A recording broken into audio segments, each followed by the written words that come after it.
আজকের এই ভিডিওটা একটা দুঃখের ভিডিও।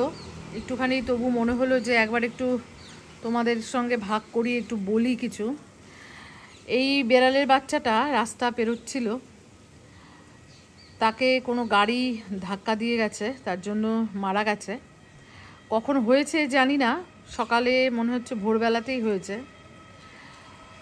যাই হোক, তোমাদের প্রত্যেকের কাছেই অনুরোধ, সবাই তো বেশিরভাগই, সবাই না হলেও অন্তত বেশিরভাগ লোকজনের কাছেই কিন্তু এখন বাইক আছে বা গাড়ি আছে, যাতায়াত আমরা সকলেই করি। তো প্রত্যেককেই একটু অনুরোধ করব যে রাস্তায় চলার সময় যেন আমরা সকলেই একটু সাবধানে চলি। কারণ এই পৃথিবীটা তো শুধু আমাদের একার না, আমরা মানুষ আমাদের একার না, এবং ভগবানের সৃষ্ট সর্বশ্রেষ্ঠ জীব আমরা। আমাদের ওপর কিন্তু অনেক দায়িত্ব আছে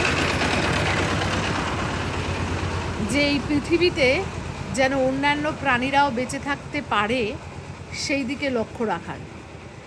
আর আমাদের মধ্যে অনেকের মনেই কিন্তু এটা ধারণা আছে যে বেড়াল যখন রাস্তা পার হচ্ছে, যেন বেড়াল রাস্তা কেটে যাচ্ছে, তাতে আমার কোনো কিছু একটা অশুভ হয়। বিশ্বাস করো, এটা সম্পূর্ণই একটা কুসংস্কার। বেড়াল একটা রাস্তা পেরোচ্ছে মানে সে নর্মালি রাস্তাই পেরোচ্ছে, তার রাস্তা পেরোনোর সঙ্গে আমার ভালো মন্দের কিন্তু কোনো যোগ নেই।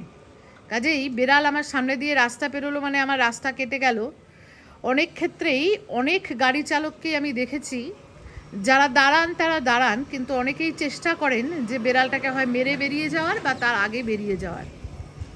তো প্রত্যেকের কাছে একটু অনুরোধ করব যে যারা আমরা নিয়ত রাস্তা দিয়ে যাতায়াত করি, বিশেষ করে গাড়িতে, দয়া করে এই রকম কাজ করবেন না। সকলেই আমরা যদি একটু সাবধানে থাকি, তাহলেই কিন্তু এই পৃথিবীটা সকলের বসবাসযোগ্য হয়ে উঠবে।